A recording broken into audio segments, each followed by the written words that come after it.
Can anyone explain to me the logic behind Twitter?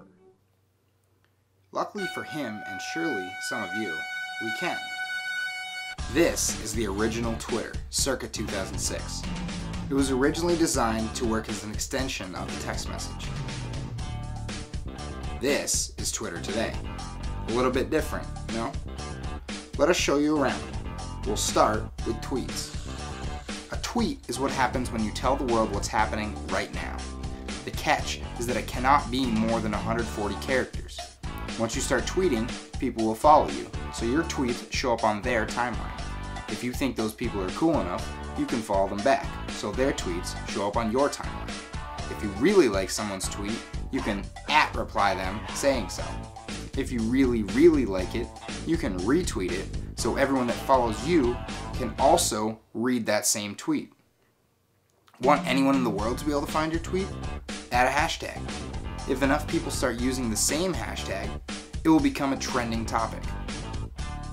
Confused yet? What the hell's going on out here? Don't worry, you'll pick it up as we go. This is the language of the 21st century. This is how we talk sports. Twitter is everywhere. Just ask the people who know best. You can't do this job without having some sort of presence online, especially with social media. It's become a new vehicle for breaking news. I mean, Twitter's many things, but that's one of them. It's become that. Or if you're in media, you really need to be on Twitter to know what's going on, because an hour goes by and it's old news for a lot of people. It's great. I think it's awesome. So I love Twitter. I don't think I'm a Twitterholic, but I'm dangerously close.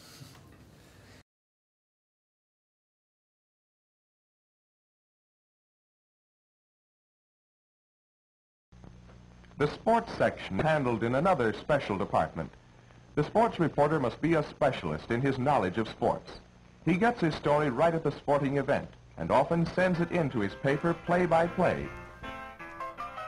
Sports hasn't always been 24/7, trending, and obsessive. Back in the good old days, writers didn't tweet. They wore awesome fedoras and used typewriters. For most of our childhoods, we dreamed about being in the news, not writing it. But sometime around sophomore year of high school, reality set in. If we couldn't play sports for a living, we might as well write about them. We ended up here at St. Michael's College. While we both kept our pro dreams alive by taking the outfield for the baseball team, we were also there to begin a path to sports writing. But only a few years ago, a journalism degree seemed like a one-way ticket to a lifetime of being underpaid or unemployed. Sports writing is almost an extinct species, or soon to be. Point being, they're writing for blogs. While we spent the first few years dreading the job market, there was something brewing. Quietly, but quickly, Twitter was changing the game. Not just for fans and players, but the media as well. So it really has changed the game. I mean, this whole, what happened with the Super Bowl, you know, our station was carrying the Super Bowl and we all had our different responsibilities. And my boss, the news director at the station, kind of pulled me aside weeks in advance and told me what my role was going to be. And it was purely social media. It was basically watching the game on our airwaves with our viewers. Damian Quinlan, a local sports anchor, has seen firsthand the benefits of using Twitter as a media member. If LeBron sends out a tweet, whether it's me sitting here in Colchester, Vermont, or one of the sports anchors sitting in Bristol, Connecticut, we're getting the information at the same time. Really interesting. I think that's one of the best parts about the business. And I, even though I'm not taking it to Twitter, I am really interested in it, and I think it's got a lot of promise for my business. Some more established journalists, like Ian Thompson, have been hesitant to take the plunge into social media. But even Ian has found new ways to connect with readers via Twitter. I've done that once in a while. I'll have Twitter chats once in a while where, I'll be available for a half hour to an hour, and anybody who wants to tweet in a question, I'll answer it on Twitter. During games is when I get my most interaction on Twitter. And it's funny because there's so much going on when you're working. You're watching the game, you're trying to analyze the game, you're trying to write, you're trying to tweet, you're trying to prepare things for the blog, you're trying to think of questions. Sometimes I'll go 5 or 6 minutes without checking the Twitter, the @ button, and then I'll click on it, and there'll be questions and I don't know what they mean. The way newspapers are, they're shrinking. The newsrooms are shrinking, even though we're asked to do, across the nation, you're asked to do more, and with less, and it becomes hard in that aspect. But I think I enjoy it.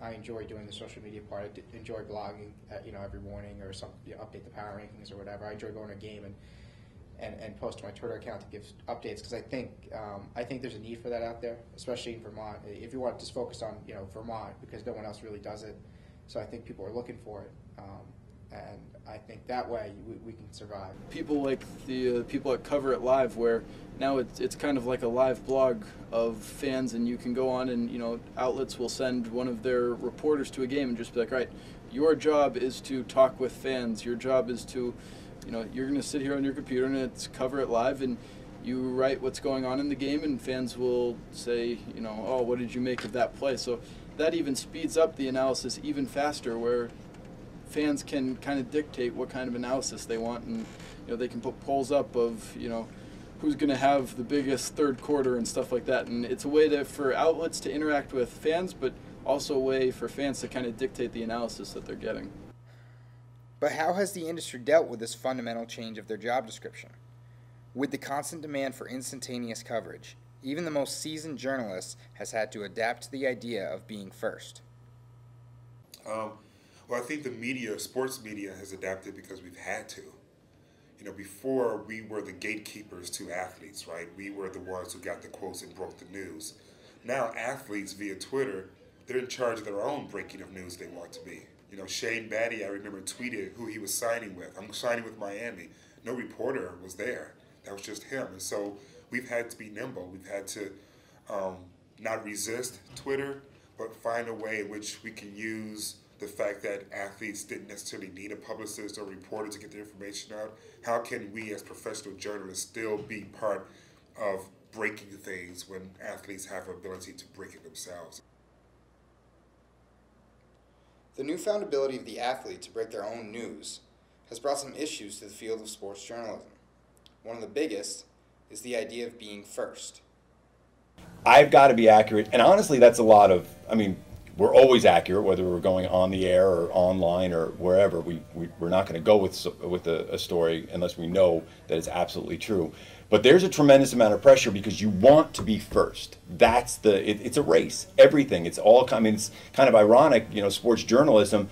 I'm in a competition now. Every day, it's a race to see who can get it first, who can get more highlights. So it's like so many people are in competition for scoops that it gets really convoluted. Like somebody just got fired for announcing that Joe Paterno died before he died, and right, good for them.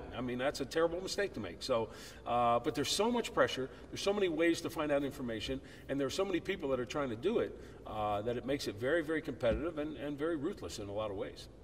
Twitter started this thing where everybody said, we need to be first because we're going to get beat if we're not. And now I think you're starting to see a slight turn, at least in terms of the bigger media, where they've been wrong when they've been first. While this does make for competition between news outlets and individual reporters, the media is also fighting to keep perspective. In the right hands, Twitter could bring out the best in people, the more thoughtful answers, but we all know that isn't true. We're all reading stuff that's on Twitter, and it's not the most thoughtful stuff you ever saw. And a lot of times it's just the opposite. And that's the problem. And athletes are going to say stupid things on it. So are journalists. That's a concern of mine when I approach Twitter. I can't remember my professor's name, but I had an old AP professor. And he told me, never forget, it's best to be right than to be first. And I've never forgotten that. Even in the age of 24-hour news coverage, Twitter, Facebook, ESPN, I never forgot that it's best to be right than first. And so if you read my columns, oftentimes I don't comment on something until a couple of days have passed. Because I just want to make sure that what I'm talking about is actually true. It's easy to blame things on the new media or blame things on social media and say that, Twitter's ruining everything or that kind of talk. And I just don't think it's true. I think whoever is sending out the information is responsible for what he's sending out or she's sending it out, and it's got nothing to do with how he's sending it out. It's got everything to do with the information that's being put out. One thing people seem to agree on is that Twitter does not mean the end of newspapers and sports journalism. Rather, we're in a period of change that has some very excited.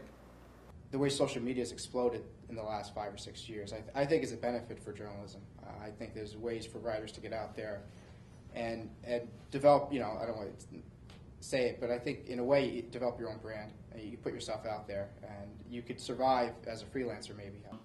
It was not that long ago that people were saying that journalism was a dying industry, and especially print journalism. And now I'd say it's just the opposite. Now I think it's got a more promising future than ever before, because it can be just so widespread, and it can be so cheap to operate now. You don't need to have a newspaper with huge printing presses and trucks and a big newsroom and everything like that. You can just put out your own bit of journalism out of your house or out of your car or on your phone or wherever you happen to be. You can break news. If it's used properly, then it's great. You know, if you're sure it meets your standards or the standards of the field, then go for it.